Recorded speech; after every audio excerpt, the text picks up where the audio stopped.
Hey guys, welcome back to my channel. I'm Christina, and we're back for another Earth Magic reading for the collective.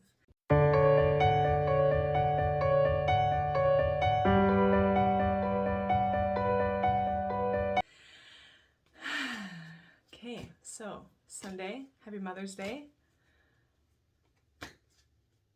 That's it. That's all I have. Okay, so our card for this week is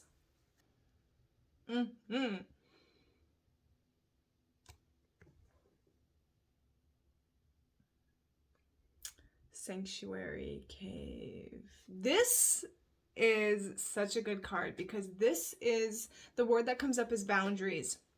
I've been hearing a lot of people talk about this. I've been walking through my own points in relation to boundaries, but it's that point of a sanctuary, my inner sanctuary. What is my sanctuary? What is my safe place? Where is it that I go to seek solace, to seek safety, to seek security, to seek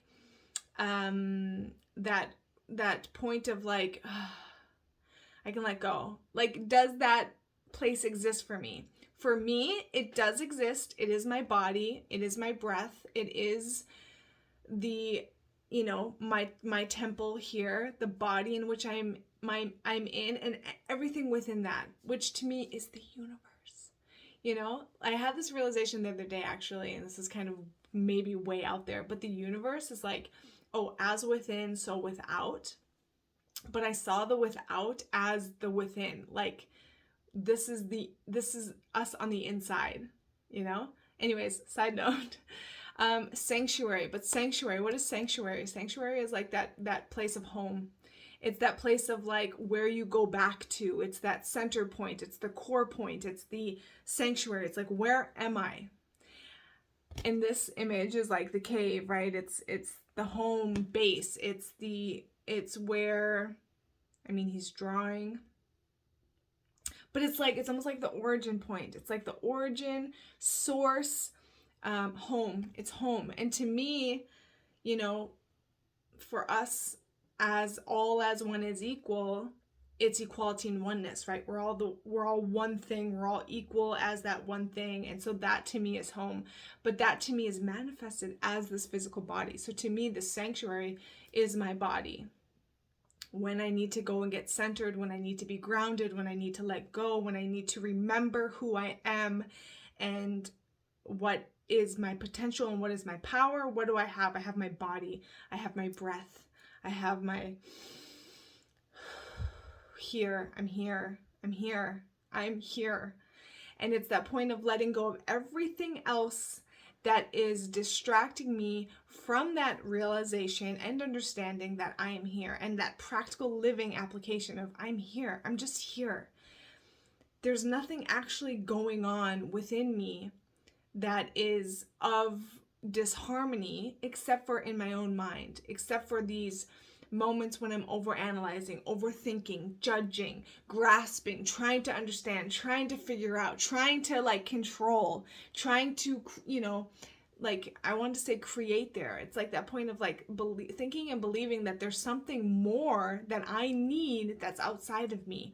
When in truth, my home, my sanctuary, my safety, my nest, my stability truly is here within and as me.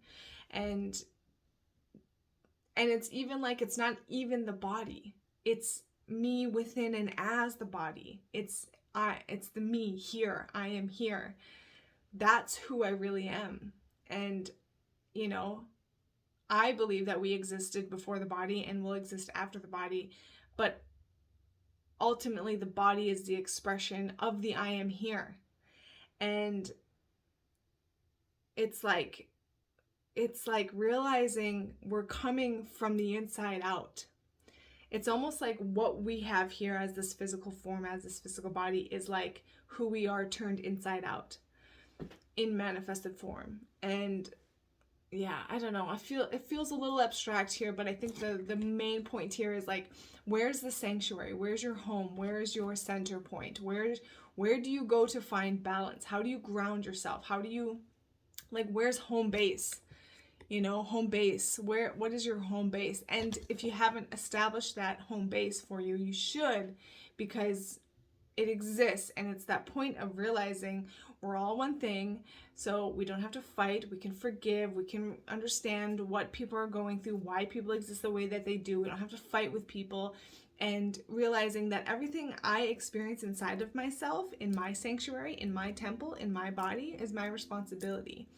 And so what am I allowing to exist in my cave? Is it a safe place inside my body? Is it a sanctuary? Is it where I can go and find solace? Is it where I can go and find peace and like reconnect and rejuvenate and remember my core and my center and get grounded? Is it that type of space inside my body? And if not, it should be. So, that's where it's like, it's important to clear out these aspects of ourselves that are keeping us from realizing the harmony of the body, the balance of the body, the wholeness of the body, the completion of the body, the potential of the body, the safety of the body, that the body actually is providing and doing everything for us to keep us alive. So it's like, get out of the way, make sure we're not doing anything that can compromise or jeopardize this body, that is doing what it was designed to do.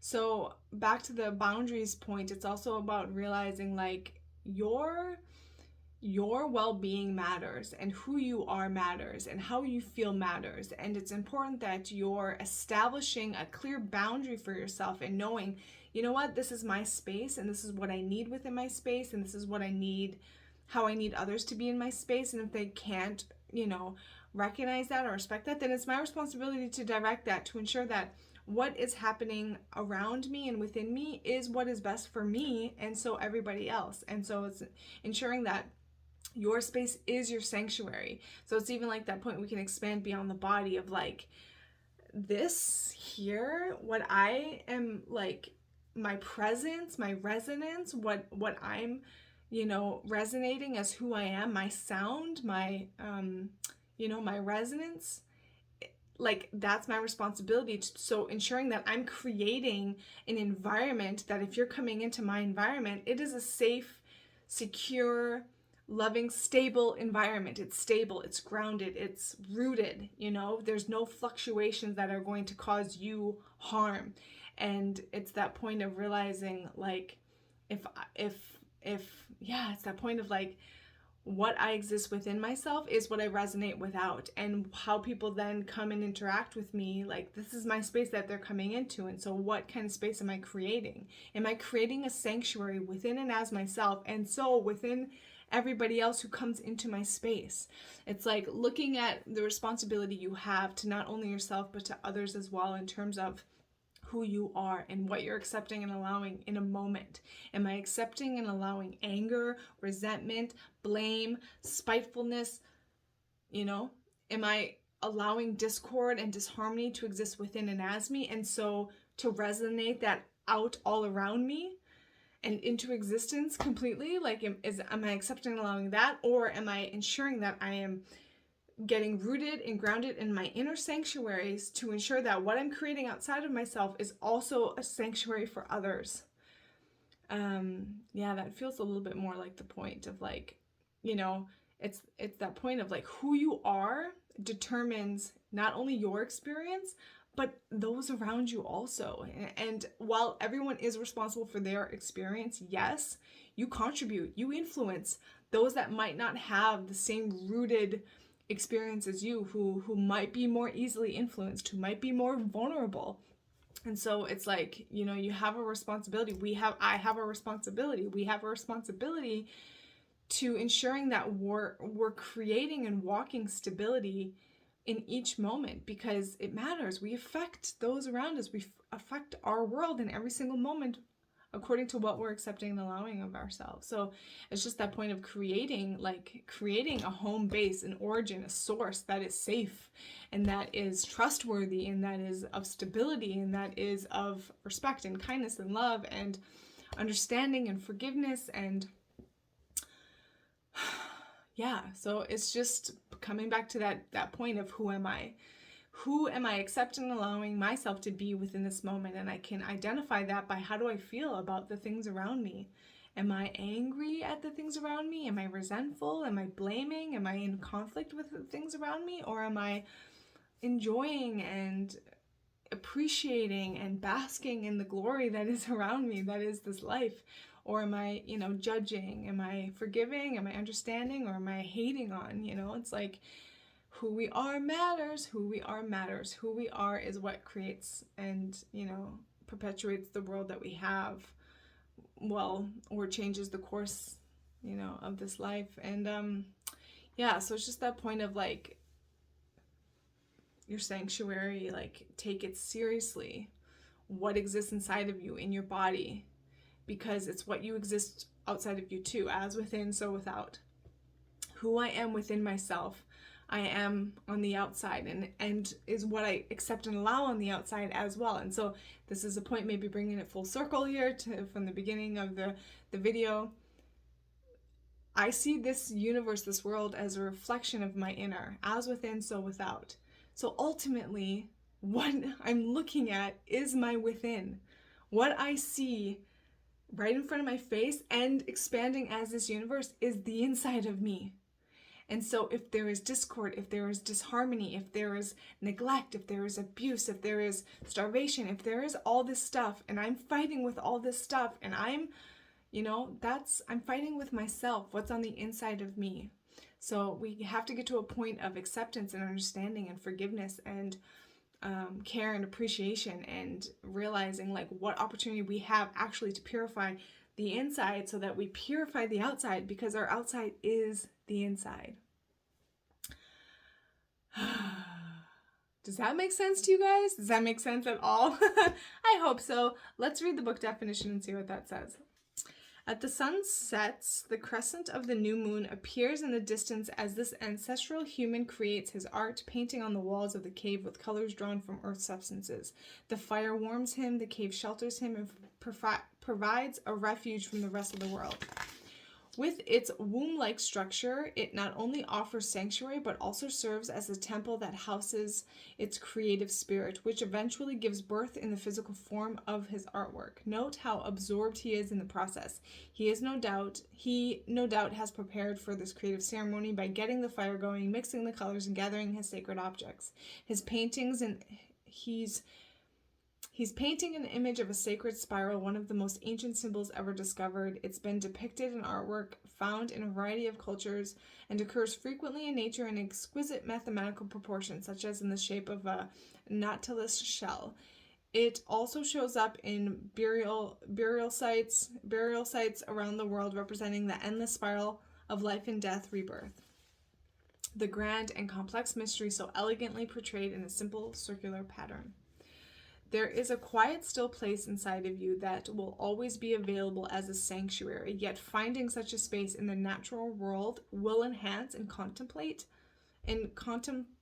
complement this internal place of peace. Whether it is a cave, meadow, forest, seashore, or any other setting in nature, this is where you can see, hear, and feel the presence of the Creator in your surroundings. Let it become a temple for your heart and soul. Rather than having your computer, television, or any other human-made device or activity be your sanctuary, allow yourself to discover the perfect place in nature where you can simply be and breathe. Doing so bridges the connection between the internal and the external, facilitating a spiritual communion that allows your being to be aligned in dramatic and quiet reverie with all that is. In today's busy world, it becomes even more critical to set aside some time for sanctuary, even if you have to schedule it. Agreed. It's that point of where is your focus in terms of, like, there's this man-made world that we've created, our society, our culture, the comings and goings of commerce and cultures and families and like social structures and entertainment and news, and we've created this world. But then there's the natural world, the earth, the earth that is here, that is of this earth, and then we've created this alternate reality in which we exist within. So it's almost like, where's your focus? Because if you're too absorbed in this man-made illusionary society that we've created, and not spending enough time in the real world, you're not going to be as grounded in true reality, of our true reality and our true origins, which is not of this culture that we've created or the society that we have created.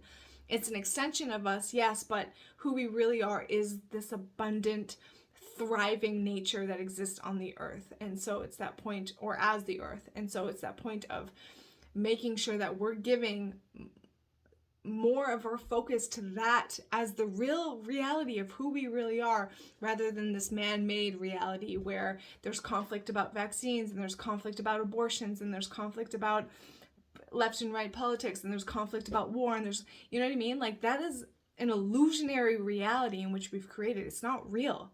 The real reality is the trees and the birds and the sun and the clouds and the sky and the, you know, this earth and the oceans and the water and the fish and the animals, like everything. That is the real reality. And so make sure you find time to tap into that true origin of who we are. And that's also a representation of that inner part of us that exists also. There is a true inner reality that exists that is aligned to this nature that we see outside of ourselves. The mind is like the city life that we've created. It's like the mind is the consciousness. The mind is this illusionary reality we've created where there's politics and there's war and there's this fighting going on and there's this like have and have nots and like, you know, money is God and all this stuff. Like, that's the mind we've created. But the body, the breathing, the silence, the stability, that's nature. That's who we really are. And so it's making sure that, you know, be in this world, but not of it, because what you are of is of earth, is of nature, is of harmony, is of equality, is of oneness. We're all one thing. So make sure that you're recognizing and giving time and connecting to that one thing that we all are, to that source that we all are, to that life we all are. So if you'd like to share how you like to connect with nature, I would love to hear that. So share it in the comment section below. Thank you for being here and walking with. See you next Sunday.